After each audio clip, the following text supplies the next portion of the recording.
Good day, folks. This is Greg Judy at Green Pastures Farm. Today, Connor and I just moved the mob of cows off of well, there was an 8-acre paddock where we're standing right here, and we split it in two. So we gave them like 4 acres in the morning, and then last night, Isaac and Connor gave them this other half of the paddock. The cattle are full, aren't they, Connor? Oh yeah, they were.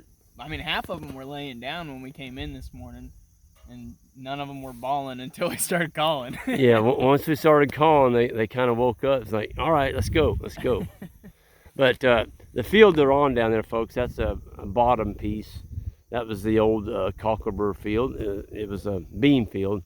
And if you look real close across the road over there, that's where they're still doing soybeans.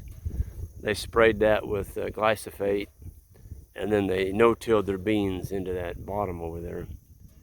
And just a stark contrast. You got the yellowing of the leaves on the beans, then over here on this side we've got green, intercepting the sunlight and producing high energy plant tips and feeding this ruminant herd right here. But Connor and Isaac actually, excuse me, they split that field. You can see from the gate, you can see the wire coming across. We're gonna get 2 out of that. And the reason we're giving them bigger paddocks is we got 1.75 inches of rain the other night. And so we feel really good about growing some grass again. We hadn't had much rain for 45 to 60 days. Extremely hot temperatures, but these last 2 days, Connor, have been awesome, haven't they? Oh yeah, it's cooled down dramatically. I mean, it's been cloudy like for the past 2 days, and you talk about cool season grass weather.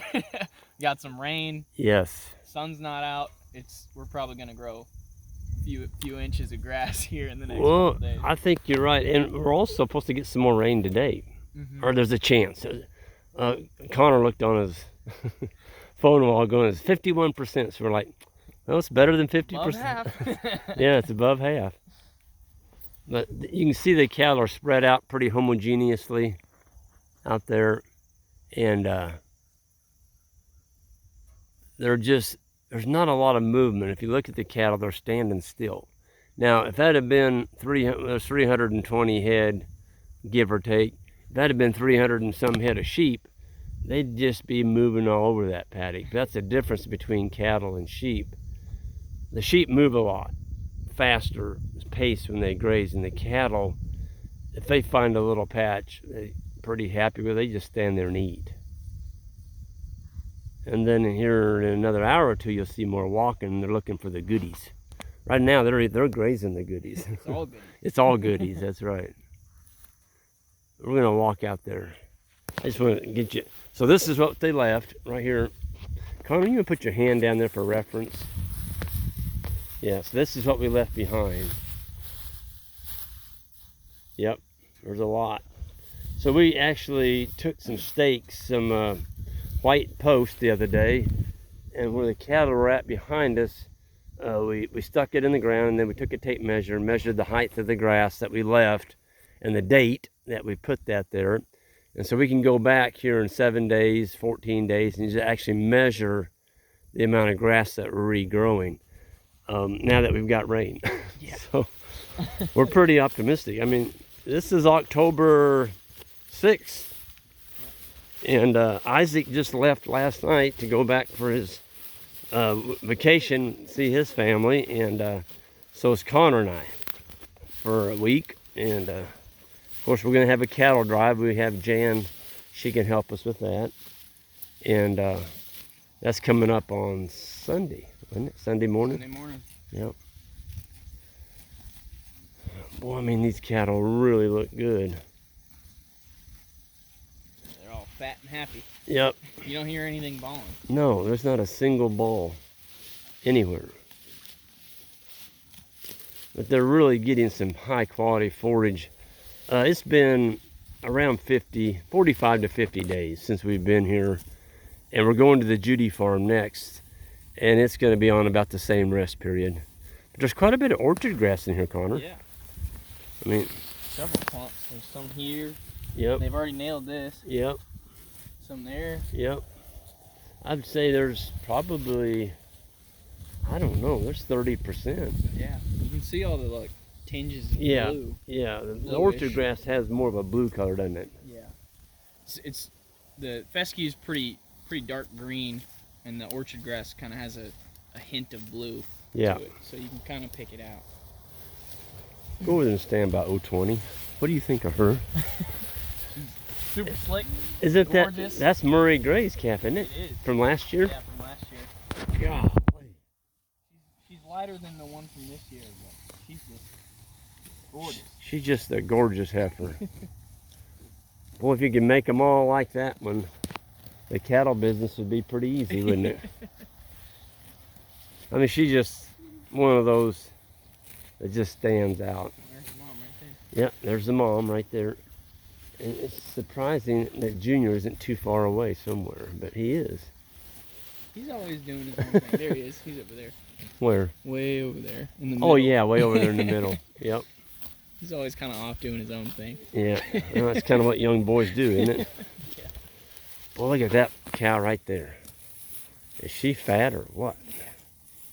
Just got a really good condition on her. Super slick. We are starting to get the colder nights, and I'm kind of happy for that, for the flies. The fly control, the fly pressure is really dropped off. Mm-hmm. You'll see a few on, but nothing like it was a month ago. Yeah, you don't walk into them and they're swarming you. And I haven't seen a horsefly, have you? I haven't since probably like August or Yep. July. Well, they were here in August, Yeah, August. but I haven't seen any. I don't know. They didn't die. You reckon? Well, maybe they just completed their life cycle and they did die. Yeah. There's no more horseflies being born, which just really tears me up terrible. That there's no more horseflies. I hate those darn things. It's a tragedy. I know Mother Nature, well, she put something there for a purpose, but look at the light. Kind of kick into that right there. Yeah, look at that, folks. There's amphids and all kinds. Yeah, it's just a big old sponge. As we walk through here, the life is just getting up in front of our feet. All kinds of stuff.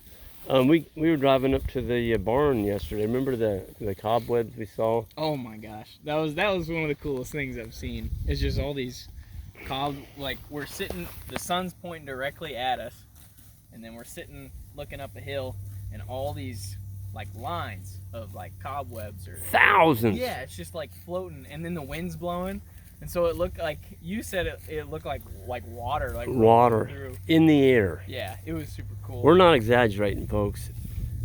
I've been on this farm. It was one of those aha moments. Yeah. It really was. Yeah. It's almost a religious thing. Almost, you were in sync with nature, and you saw it in front of your face, and it was waving in front of you. Yep. And we got to the truck. We were both on four-wheelers. So we had an intern applicant with us.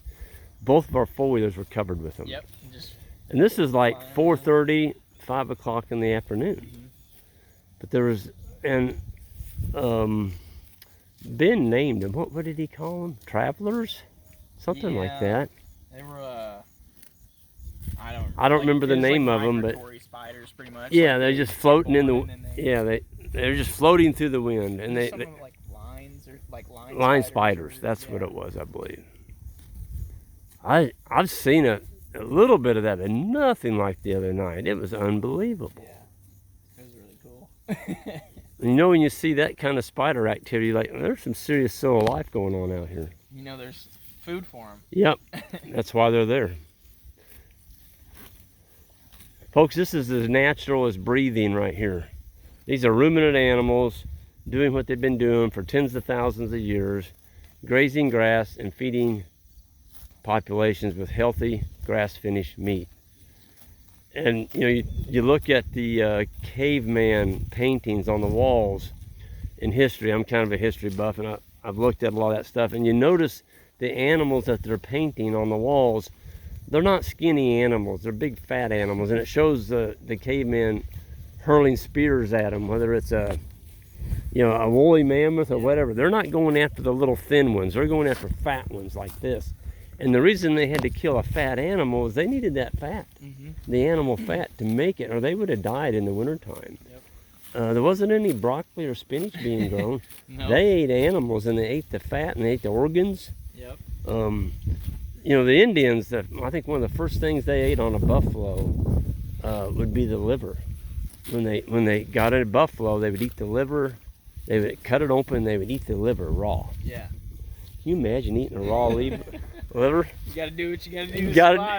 That's right. That's right. But man, I'd like maybe throw a little heat on that liver. Yeah. Put a little salt. Yeah, put a little salt, maybe some onions. You got any onions you can put on it?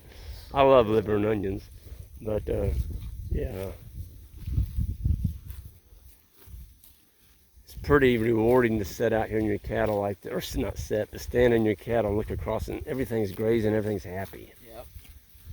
And everything's in really good body condition. You know, you just, as a livestock person, you like to see that. Yeah, you know they're enjoying life. That's right. That's right. And if they're enjoying life, you're enjoying life. Yes. Connor, she's going to make you move your foot here in a minute. Yeah, that orchard grass. Folks, animals, if you look real close, it's the tongue that's coming out of her mouth that's ripping that plant off. It's not biting it off. See that tongue? You can see it real good right here. The tongue's coming out at each side of her mouth. One side, it may come out the other, and then she swallows that bite of grass. She's really going after that clover. Yep. Tasty. They seem to graze the clover areas down first, and then they go after the grasses. Yep. It's just sweet, you know. It's got a really good flavor to them. More sugar. More sugar. Yeah, higher bricks.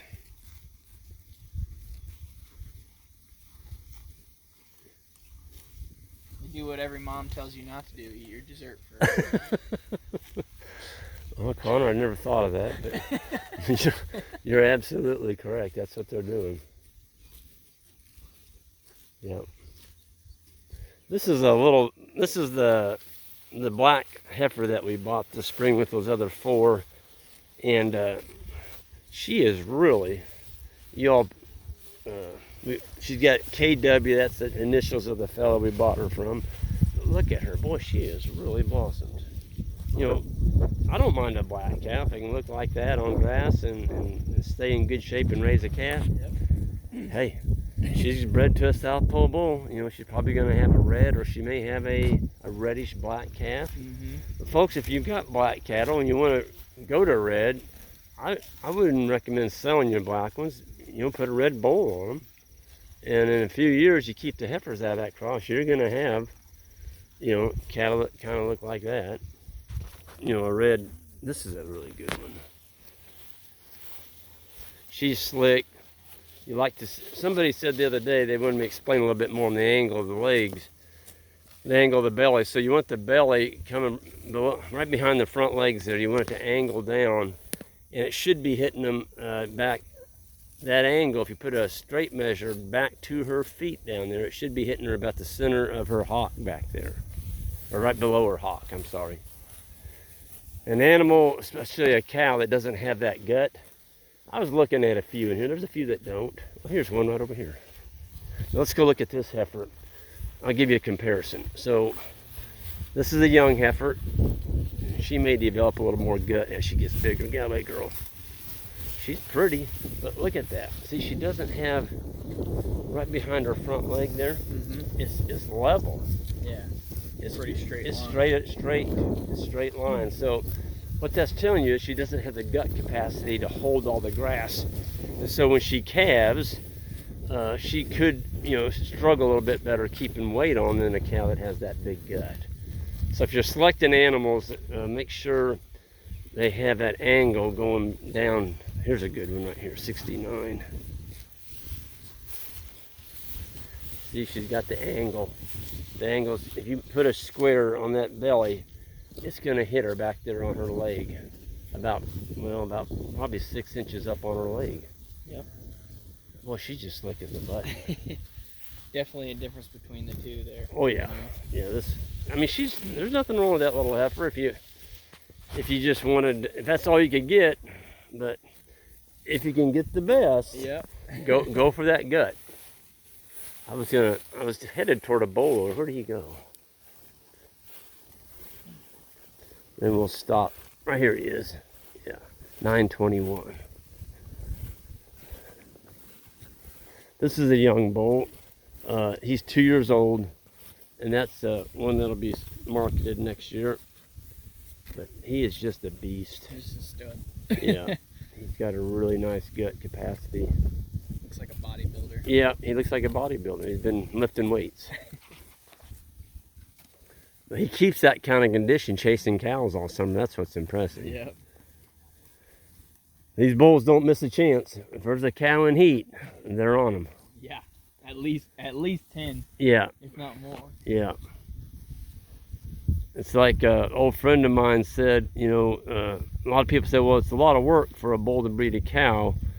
And a really good bull, it's not work, it's just what they do. You know, they should be able to do that and keep weight on without feeding them grain. So that's the issue I have with a lot of bulls you buy, is people have been feeding them grain to get them all nice and fat. Then you turn them into your cow herd and they call that bull melt. They just melt. They just lose all the weight and they don't breed your cows. So make sure if you buy a fat bull, it was one that was grown on grass and somebody wasn't feeding it a 5-gallon bucket of grain every day. That bull is going to cost you a ton of money because he's not going to get your cows bred. So with that, I'm going to go ahead and sign off here. Everyone have a good one, and we'll see you next time. Hit that subscribe button on the way out. And I wanted to also give a plug for the grazing school coming up in Jackson, Mississippi. That's going to be in a couple weeks. It's a multi-species grazing school there at Jackson that I will be teaching with a Stockman grass farmer. Check it out. It's on our website, greenpasturesfarm.net. Take care.